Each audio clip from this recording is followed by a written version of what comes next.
All right, super excited to have on once again Jared Koenig, free agent pitcher. Previously, you had made your major league debut with the Oakland Athletics, my team that I grew up cheering for. So the second time we had you on when you were a minor leaguer. Now that you became a pro in a major leaguer, I had to get you back on. Yeah, Jared, how's your offseason been, man? it's been good. I mean, I had a little downtime to go out and do a little bit of hunting. Wasn't much success, but I got to do that and just kind of decompress a little bit. And now it's just been 6 days a week at the gym, throwing, lifting, getting ready for whatever comes next. Yeah, I was going to ask you about that because the last time we talked to you, you mentioned you were a hunter. Like, what do you hunt for when you're there or over there in California? What do you hunt for? I mean, early on October it was deer season, so I was hunting for a deer, just a buck, a good buck in general, in our B zone area, which California is set up in zones. So B zone is where it's easier tag to get just because it's usually an over the counter tag, and that's just what I went for, and that's where some of our land is. So I was going for that. Had no luck. It was too dry, too hot, and the bucks were still up in the mountains, and I wasn't up in the mountains, so it just didn't work that way. And then I was hoping to get out for a pig hunt or some quail and maybe coyote stuff, but I haven't. I mean, I've been so busy. It's kind of hard. Baseball's your job in the off Yeah. season. I feel like I'm busier in the off season than I am in the season. Yeah. Did you do you hunt with bow or like rifle or bow? I'm a rifle hunter. My buddies are all. I mean, they're all both rifle and bow hunters, but I haven't got into the bow yet. I'm sure my brother and I will do that. I bet he would be first to get into that. He's just a little more inquisitive and Yeah. that stuff. And I like rifles. I like that feeling a little more. Yeah, and like I mean, I grew up in California in the Bay Area, and now I live in here in Wisconsin. I still haven't gone hunting. Yeah, That's something I'm gonna have to get into. Like I keep on telling myself, next year I'll go hunting. Next year I'll yeah, go hunting. I gotta yeah. figure it out. And maybe next year I'll just go down to California, and you can show me how to hunt and all that kind of stuff. I mean, I can attempt to show you how to hunt. Yeah. I'm really good at scaring them away, so we'll see. Hey, I think it's just for that atmosphere, like the feeling of like, all right, like Yeah, I'm out there doing something, I yeah, don't know. It just seems kind of cool. So this off season, you had mentioned before we started recording and stuff that you had been non-tendered by the A's. Um, like what is now the process? Like, is your agent like talking to all these MLB teams, or are there teams that kind of like rumbling and reaching out to you and stuff like that? yeah. I mean, my agent, he'll reach out to teams and see what they need. He'll look down the rosters, see what they have and what they if they're in need of left-handed pitching and stuff like that. With me, I mean, I'm not stuck being a starter. I can be a reliever if I need to Yeah. be. So like, it's really if the team wants me and wants to give me a contract and I can do whatever I need to do. I mean, I'd prefer to start at least for the time being, but if they need me, say it's a minor league deal and they need to bring me up and they need me to relieve, that's fine. I mean, I think I've shown success in that. So Hmm. I over that, it's kind of just for me, get ready, work on what I need to work on, working on a true cutter and stuff like that, and kind of putting myself to get ready and put my best foot forward for whichever may come. Yeah, and so has this off season like been any different than previous off seasons? Because obviously you made your major league debut last season. Maybe you have a better awareness of what you need to work on, or is it pretty much just the same? You're just grinding, trying to get better every day.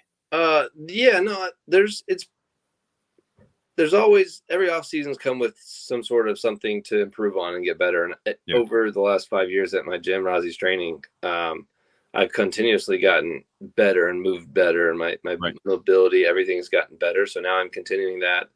I'm moving better than I was last year. Balls coming out good. I'm working on. I'm because I'm with my cutter last year was more of a slider cutter. It wasn't necessarily a true cutter.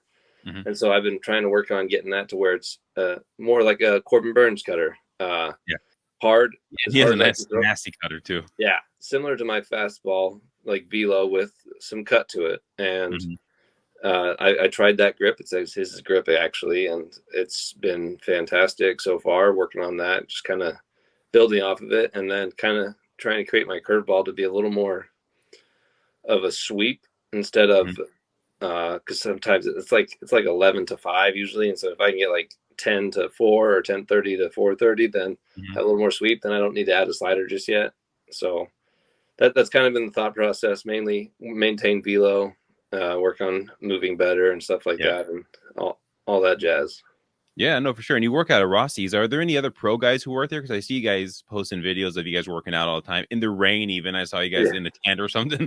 I'm like, yeah, all right, the grind doesn't stop. No big deal. yeah. No, so my brother, he's with the Padres. He got signed, Oh, okay. undrafted free agent, or undrafted out of, yeah, I guess it'd be a free agent out of college from Cabrillo College out here, and so he's with the Padres organization. He worked out with me, and then we had a I don't even know his last name, Phineas Del Planta, something like that. I call him Finn. I mean, his All name's right. Finn. How's He's with the Finn? Rockies, and he was a Double A last year, and so he was there for a little bit, and then he had made plans to go down to AZ ahead of time just Mhm. for to kind of work out down there a little bit, and so he's been doing that. But those are the main pro guys right now, and then we're always trying to recruit and get more guys to come there because Matt there is fantastic, and he Yeah. sure that gets you better. Did Matt play? Like, I mean, what was his background? He played college, and then a little bit of independent ball, and that was that. I Oh, think that was there. about the extent of his stuff. I know he said he went to Australia as well. Oh, But he was kind of that true grinder, that indie ball grinder, and then yeah. just kind of transferred to the gym stuff and understanding the Yeah. body. And he's really good at what he does. He's very intelligent, and That's awesome. it's fantastic. Yeah, that's awesome. So for those who maybe didn't hear our first episode together, maybe give a brief like background on your story, how you went from 3 different colleges to Indy ball, Australia or New Zealand, and Yeah, then with the Oakland Athletics. yeah. So I mean, well, I started in Central Arizona for junior college. Went there for 2 years. Got drafted by the White Sox. Ended up not getting a contract offer, so I went to Old Dominion University where I had a scholarship. Ended up getting my scholarship pulled there because frankly I wasn't very good. Mm-hmm. And then I went to Cal State Monterey Bay. Had a decent season. Thought I'd get drafted. Had a couple injuries that year, which was my first time ever. Then ended up not getting drafted, so I waited. I kind of played summer ball again that year. Mm-hmm. And then 2017, I went to the United Shores Professional League. I was there for a month. Got released.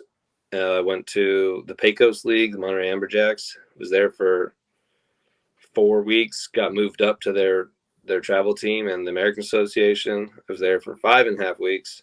Got released after a 15-hour bus ride at 3 a.m. in the morning in Dallas. Got That's a flight crazy. out that morning, like 9 a.m. I think it was my flight, and I landed in San Francisco.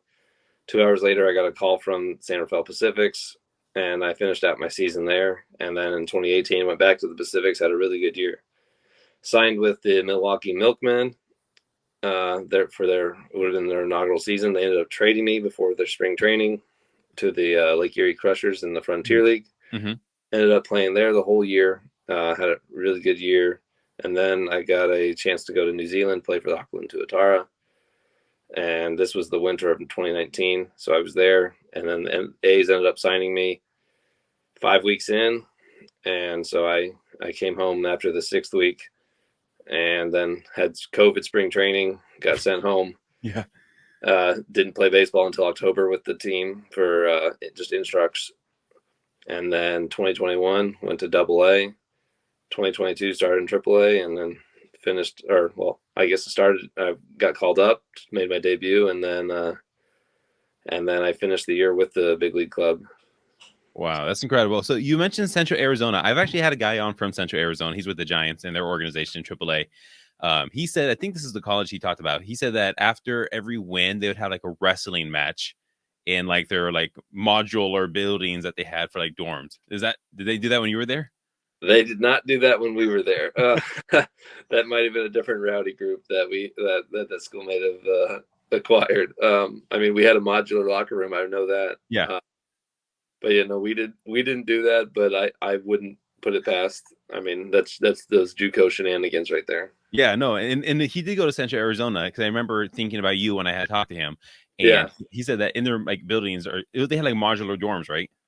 They Oh, may now. They may have expanded. oh, Because when I was there, it was Adobe style dorms, and then one taller building that was. maybe that's what he was talking about. But he said that they would also like do like this run, and that he said that when he was running, like he was literally throwing up as he was running.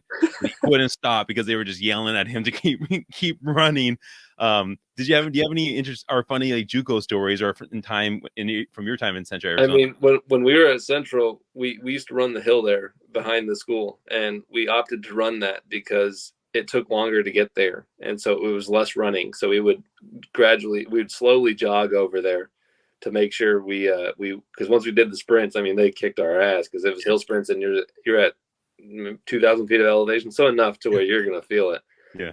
And we opted for that. I think damn near 90% of the time to run over there instead of running on the track and just getting tortured there.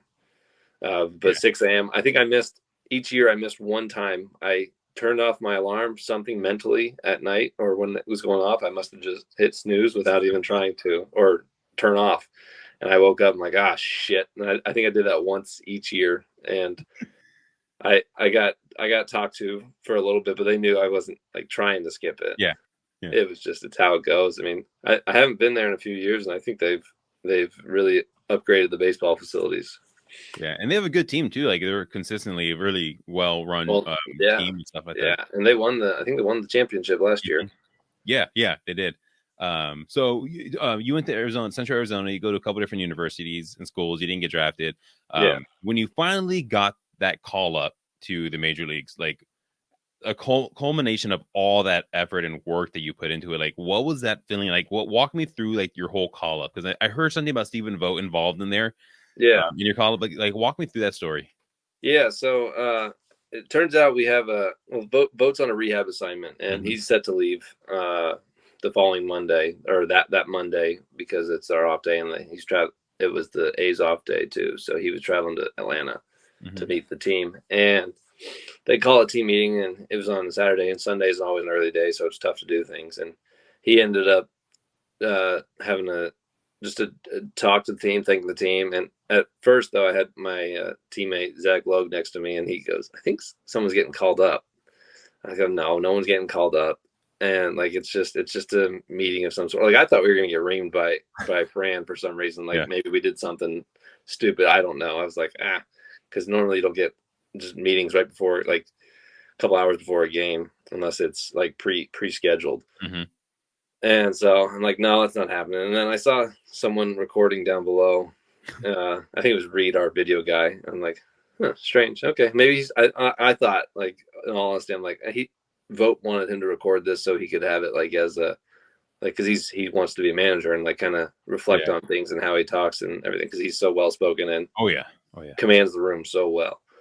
And so he's just talking, and then he's thanking us for everything, how, and telling us how he loves to compete and everything that we did. And then after that, he pauses and goes, "Oh wait, one more thing. It's so cool to go to the big leagues, and everyone's got their own different path and everything." And once he said that, I'm like, "Wait, no." And he goes, "Jared Koenig, you're going to the big leagues."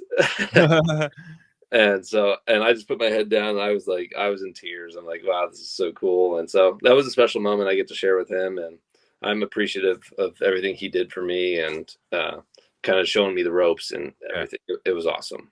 Yeah, and he also, I believe, made his debut when he was 27 or 28, close to the Yeah, same age as you. he was a later one. He had a tougher route for sure. And then he had told me he didn't have a established year in the big leagues until he was like 30 or something like that. Yeah. So like it's for me, it was never a doubt of it would happen. It was a matter of when for me. And so fortunately it happened. Yeah, and do you think that moment like was more special for him just because you both had a similar like grind to get to where you were? I'd like to, from what I understand it from him, is he loved that, and that he said that was one of the coolest things he's ever done. Wow. And I know that's something he wants to be able to do in the future more of, and Yeah. it just happened to work out that way. And I mean, it was awesome. Yeah, and like everyone talks about how like such a great locker room guy he is. I mean, with He, his the different like best. referee routines and like different jokes. Like, what is like maybe a good Stephen Boat story that like just kind of like summarizes his whole like just atmosphere and like him being around you guys? I mean, he's the same person every day. He's says hi to every single person. He knows everyone that was working. Like I'd walk behind him walking up to the into the Oakland Stadium, and he'd say hi to everyone. He'd say, "Hey, how's it going?" Just a true professional. And then he would do his. He did his. I got to see his referee routine, Yeah, and he said he usually does it once a year for however long, and that is special. I mean, he commands it so well. He's so yeah. confident up there, and it's. I mean, he he's an entertainer, and Hmm. he knows what he's doing. He knows how to bring a team together and kind of get them to be excited. And one of my favorite things was after a win, we were in the locker room like we were excited, but we weren't like excited like we normally should be. And he ripped us for going like, and I don't know if I should say this, but he's just like, it's special to be in the big leagues and to get a win. It's hard. It's Yeah, really hard to get a win. So you should celebrate it every single day, every absolutely. single win. And that resonated with me so much. And I was like, yeah, that's exactly so. After that, I think this was towards the end of the year when I think it was like maybe my third stint up there when he said when he had done that, and I was like yes, like, and everyone truly felt that, and I think that was really what helped us in the end. I mean, we finished the year decently strong, so like I think he was a big part in really kind of creating some chemistry and everything, and all of that. How was he throwing to? Because obviously you threw to him when you were up there. Like, I mean, was he like as a catcher and pitcher to catcher? Like, how was it throwing pitching to him? I didn't get to pitch to him No. in a game. No, Okay. I did in Double A. Okay. Or not double A, sorry. In spring training, I got to throw to when he just got re-signed by the A's. I got to one of his first outings. He caught me for a couple innings, so that was awesome. We'd talk in the inning, in between innings, and kind of talk about the next couple pitches, sequencing to start, and Hmm.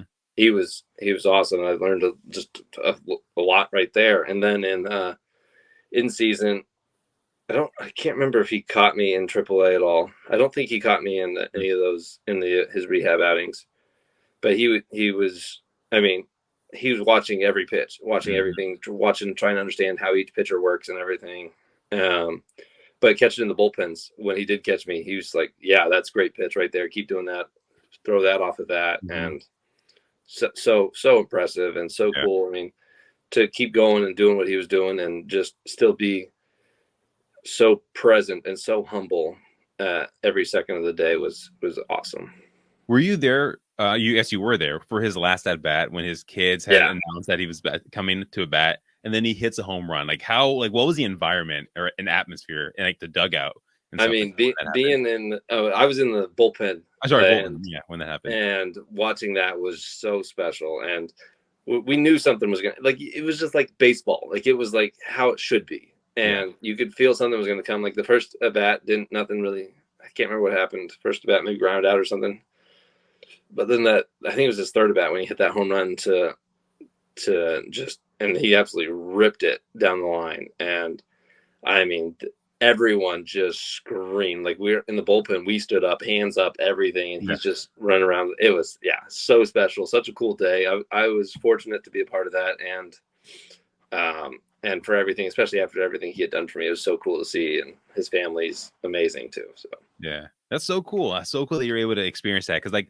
he's always been one of my favorite A's to watch. Cause I remember when he got his first major league hit. I remember when he mm-hmm. had a big hit in the postseason, Yeah, a walk-off win, I think in like 14 or 15. yeah. Super cool guy, has an awesome career for a couple different teams. I'm glad he was able to finish with Oakland. Just for what everything he meant to meant to that fan base. What was the moment when you realized like you were now in the show and you weren't in AAA anymore? Like I talked to guys who were like, yeah, I was on the flight and they're like, you want lobster, shrimp, and mac and cheese and check out the menu and stuff like that. Like what was that moment where you're like, okay, this is so show? uh I think when I was in Atlanta right away, I mean, they've done a great job. The chefs there, they had fantastic. They had steaks, they had ribeyes, and they had smoothies after batting practice and stuff like that, like that, and beer in the fridge like constantly, and like I'm like, okay, this is legit. I mean, Yeah. that stadium, walking out there, I'm like, okay, that's crazy. And for like, so it was, I would say that's right where I noticed it. I'm like, all right, this is freaking sweet. This is a little different than AAA. Yeah, A a little little different than different. indie ball. Yeah, just a touch, just a little bit. Do you think going through all that, like indie ball and New Zealand and in the minors, made you just appreciate it so much more after going through what you went through? Oh yeah, I think, and I tell everyone this. I think no matter where you're at, and even if you're already a big leaguer Mhm. and have already had like you've had a successful career, I think everyone should play a year of indie ball just to experience it and understand what it's about, Mhm. because it's completely different. You're on your own. You have very little oversight for what you're doing on like in your prep and stuff like that. Mhm. And I think it's fantastic and such a good way for people to understand the game a little more and like see the true grinders out there, because there's Yeah. some really good talent in indie ball, and they just Yeah. have to be found.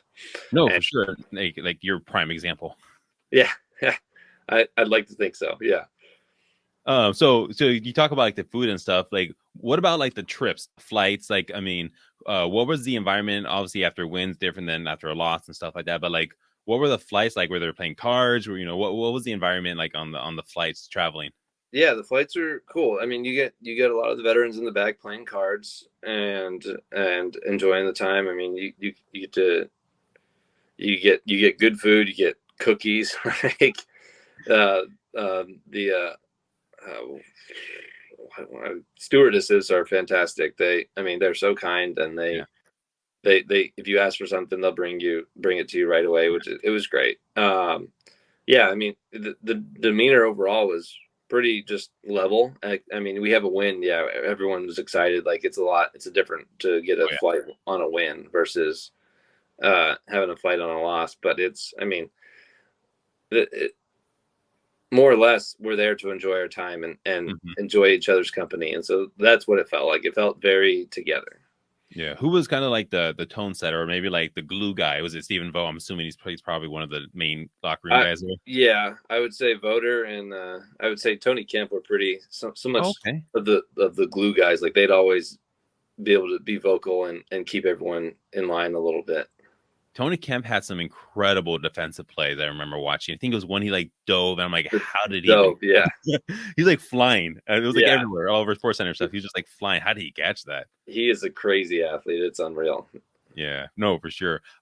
Speaking of going to different stadiums and stuff, what was maybe the stadium that had like the craziest fans? Maybe they let you guys hear it when you guys were warming up in the bullpen, and things like that. I heard the White Sox actually have some rowdy fans. Obviously, you talk about Philly. I don't know if you played there, but like, what was that stadium for you? Where you're like, wow, these fans were just letting us have it. Yeah, see, I didn't make it to Chicago, so I Yeah. don't know that. I Oh, went to I know. I was hoping to see you there. yeah, yeah, that's right. Yeah, I mean, Boston was pretty mellow. Hmm. Fenway was, I mean, that was a cool stadium in general, just for nostalgia and everything. Yeah. And, I mean, that's such a special stadium. So that was awesome to be my second start there too. It was, Mhm. even though I gave up 7 runs or something like that, it was still a cool experience, fantastic experience, and always learning. I'm trying to think. I mean, Houston, we were tucked away, so you don't really hear fans, at least yelling at the bullpen. Mhm. Seattle would have some, because they all have the standing room beer deck right there, Oh, right by the bullpen. right behind the bullpen. So they Yeah. would talk a lot. I mean, but they weren't like ruthless or anything. Like a Yeah. lot of them, once you started warming up, some of them would start chirping and saying stuff, and then, I mean, you just laugh at them because like Mhm. we're here and you're Yeah. out there. So, Yeah. Yeah. And they're paying to see you. yeah, exactly. I would say that from my experience so far, that was more of the more ruthless, even though Mhm. it wasn't ruthless by any Yeah. means. Yeah. You went to the Brave Stadium where you got your first win, I believe, right? No, that was my first outing. Oh, your Uh, first outing. Okay. my Where'd you first get your win first was win on at? Father's Day at Oakland. Oh, okay. Okay. How cool And is that to get your first win on Father's Day? that was special. I had my dad there Yeah. and all of that. That was incredible. That was that was one of my favorite moments of all time, and I'll always cherish that. And I truly enjoyed all of that came with that. Yeah. What? So okay. So you went to the Braves. You went to Boston. Like, what has been your favorite place to play at? Because obviously, like you talk about, those are some like really like well known like places. Like, what was your favorite place to pitch at, or even just the city environment? Uh, City environment, Boston. I was able to get out and do a little more there. We had an off day there, so that was Okay. really cool. Seattle was really cool. I didn't get to pitch there, um, but I really enjoyed like the downtown. Cole Irvin, he had Mhm. spent a few years up there. He said after college, and so he showed me around. He got to we went out and get some lunch. Mhm. I ended up doing a long trek to go take some photos out on one of the to get some of the skyline. So that was cool. I enjoyed that city a lot. And then, I mean, Houston's right around Houston's pretty cool. I Yeah. mean, there's, I mean, it's humid as can be, but Mhm. there's some cool little things right around in that area, and that stadium's pretty cool too. Yeah. I didn't get to do much in Kansas City and Cleveland. Cleveland, I have experience with, so like Mhm. that was another one. Being my girlfriend being from there and living there, so she got to her and I got to hang out and the whole time, and I didn't even have to worry about pitching there. So it was like it Yeah. was nice and relaxing. It was cool. That's so cool. Who's been the toughest batter you faced? Did you face Shohei or? I did face Shohei. I struck him out, and Oh, okay. That's something you can hang your hat yeah, on though, because yeah, that dude's I can always nasty. hold on to that one. And then um, I got Mike Trout. He swung my first pitch fastball and got a ground out. I think it was it was a ground out. I think Judge was very commanding in the box, and same with Yeah. Stan. Those guys were how massive they are up there. They were very commanding. How'd you pitch against them? Uh, I walked both of them once, and I got a line out from Judge, and I believe I got a pop out from Stanton. Okay, so this is what you got to do is, and maybe I'll do this. You just got to take those clips of you getting outs from Shohei, from Mike Trout, from Stanton, from Judge, and just send those to every major league team. Look, these are the guys you've got now. Don't worry about everything else. Like if you can Yeah, get those four guys out, like yeah. you'll be good. You'll be fine. Oh, for sure. Yeah, I mean, there's so many talented hitters I face, but those are the guys. Like, I mean, I faced Altuve and Bregman and stuff like that. So like, it's I mean, yeah, those are the names. Like, those are the guys you've watched and for a long time, and now you get to be up on the hill against them. Yeah, that's so cool. And how was that like kind of being 'cause you got sent down a little bit, then he got called back. You kind of like bouncing around Yeah, through that time. And obviously, like baseball's hard in general as it is. How did you stay mentally strong through those times? Because you have ups, you have downs. What did you do? I mean, yeah, it's tough. I mean, granted, I feel like I spent probably 75% of the year on the road because Hmm. when I'd get sent down, we'd be on the road. When I get called up, we'd be on the road. And so it felt like I was always traveling more Hmm. so rather than like having a home base. So once I got into that, I had to like kind of understand like, okay, wait, I had to like try and reground myself because Hmm. I started to feel a little lost, Yeah. just with how everything was going, and I felt like anxious in a little bit just because you never know what's going to happen. Like I could get called back up, and I'd have to pack and be ready for the next day. So I was like, it was almost like it was a true challenge or something I hadn't really dealt with because wherever I've been, I've been there the whole year, Hmm. and so like that was a little different, and it's something I I know I'll figure out how to do. It'll just take a little more time of kind of that understanding with it. But overall it was fine. It was just kind of the constant travel and feeling like on the road was a little harder for sure. Yeah. How was it pitching in Oakland? Because I mean, I've been there so many times, but as a fan, obviously, the foul ground is huge. You hear people talking about it. Obviously, we know the stadium it is what it is. Yeah. But like, how was it pitching in that environment? Uh, I I liked it. I mean, I didn't have a Mhm. problem with it. The fans you can hear like there's some true fans. It's just uh, and it can be so spread out and it's so engulfing because of how massive that stadium is Yeah. that it's hard to really get everyone tucked together in a sense. And but I actually enjoyed pitching there. I mean, I grew up going to games there, so I know it. It was cool to be on the field for that, and I mean the fans, they're great. They all cheer for you, Yeah. and I made a few lifelong friends just from talking with guys on Instagram that reached out, and then met them at the games and stuff like that. Yeah. It was cool. Yeah, and like the right field bleacher creatures, they have all the awesome signs. Like I like Yeah. that the whole environment. That's so Oakland. I Yes. hope they never move. Like they're just perfectly right where they need to be. Yeah. I hope, I honestly hope they stay in Oakland, but that's not my Yeah. say, and like I can't control that. So I think it would be good for the team to stay there. It's just a matter of how it'll work out. Who knows? Yeah. I just had on Lucas Gilbreth. He is a reliever for the Rockies. Hmm. He actually grew up in Colorado and was drafted by them. How cool is it to be playing for a team that you went to watch as you went to watch those games when you were young? Yeah, that I think that was something that was a little more special. Like you get to be like kind of that hometown kid in a Yeah. sense. Even though I'd say I went to probably more Giants games just because it was I'm gonna honestly, edit that out, but no big deal. it was a little easier to get to in reality with where it was and compared to Oakland and traffic Mhm. stuff like that. But the Oakland tickets were always cheaper. So if I could go with friends and their dad or whatever, then I would always go, and they were big A's fans, so it made it a little easier. But yeah, I mean, I think it's a cool thing to be able to get to play for a hometown team, and Mhm. I do enjoy that immensely. Yeah, and I'm sure the fans like really took to that. Just you being Yeah, like the local guy pitching for a team like you obviously you went to go watch when you were a kid, yeah, which is so cool. yeah, for sure. No, and I mean, there's so many people that being around here, like the last few days, people have recognized me. I'm like, thank you, like cool. Like it's weird, like I'm not used to it, but early on, like I hadn't really had that, but I think a little more people have paid attention and stuff like that. And but yeah, it's cool. You have a lot of uh, kind of a lot of wherewithal with people that and resonance with people that are in that this vicinity. Yeah, and so also you have your family there, like your parents in the area, like they can go watch you, Exactly. which is super cool. You're able to experience that, and then of course you got your first win on Father's Day, which is something like again like you'll never forget. Your father will never forget. Such a cool moment you guys can share Yeah. together. Yeah. Very much so.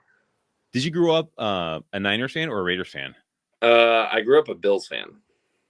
Okay, that's fine. Long if you would have said Niners, like again, that would have been bad. But like, okay, Bills, I can like I you think I this is their year? I I hope so. They've been through so much.